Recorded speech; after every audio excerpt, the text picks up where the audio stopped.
Que sommes-nous venus chercher ce matin dans cette église? Entendre une belle histoire qu'il y a eu il y a 2000 ans, une histoire qui aujourd'hui nous fait rêver d'une paix, d'une trêve, d'un moment un peu en dehors du temps. Ou peut-être venons-nous pour écouter un joli conte qui nous fait penser à des jours meilleurs. Pourtant, quand Marie et Joseph se mettent en route, dérangés dans leurs habitudes à cause du recensement de l'empereur romain, c'est plutôt une vie un peu chaotique, partie sur les routes alors que Marie est enceinte. Quand est-ce qu'elle va pouvoir accoucher? Dans quel lieu? Dans quelles conditions? Sûrement plein de questions qui passent par leur tête. Donc une vie un peu aventureuse, vers l'inconnu. Une vie où tout d'un coup, Dieu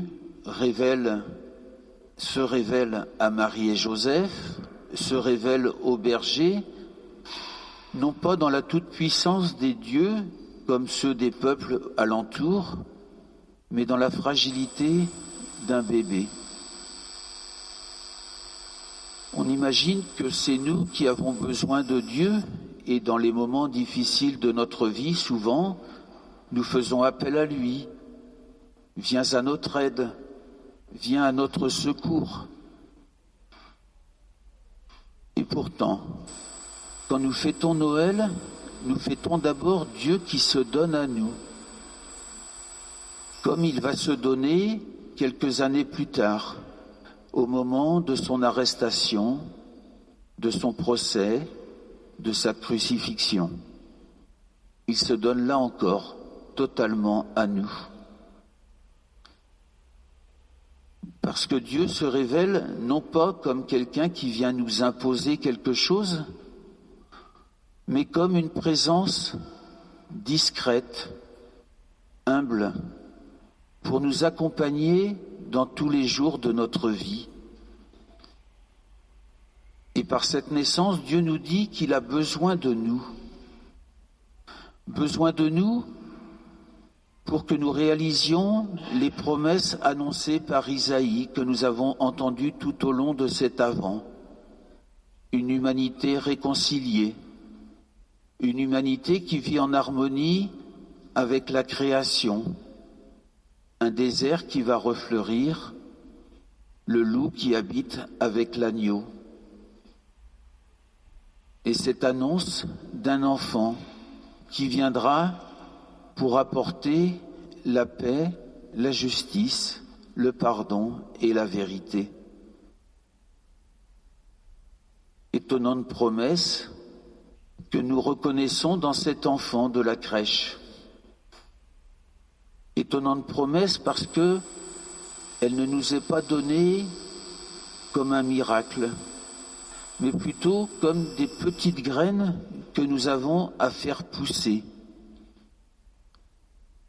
À Noël, comme dans la mort et la résurrection de Jésus, l'amour de Dieu se donne à nous comme une graine que nous avons à faire fructifier. Et c'est bien Dieu qui a besoin de nous pour que ces graines de paix, de pardon, de justice, de vérité, de respect et d'espérance puissent grandir dans notre monde.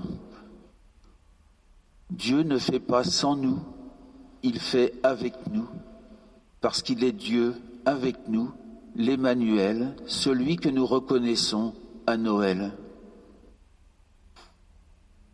Alors, ne désespérons pas, parce que Dieu a toujours confiance en nous. Ne désespérons pas, mais mettons-nous aussi notre confiance en lui et faisons notre part pour que ce que les journaux nous annoncent chaque jour, ne soit pas le quotidien de la vie de tous les hommes, mais bien plutôt ce que nous a annoncé Isaïe, ce que l'enfant de Bethléem vient nous redire, ce que le Christ ressuscité vient nous offrir, la paix de Dieu, la paix à construire entre nous, l'espérance d'un monde meilleur. Recevons cette bonne nouvelle. C'est une nouvelle qui nous est donnée, mais qui nous est donnée pour que nous la fassions fructifier.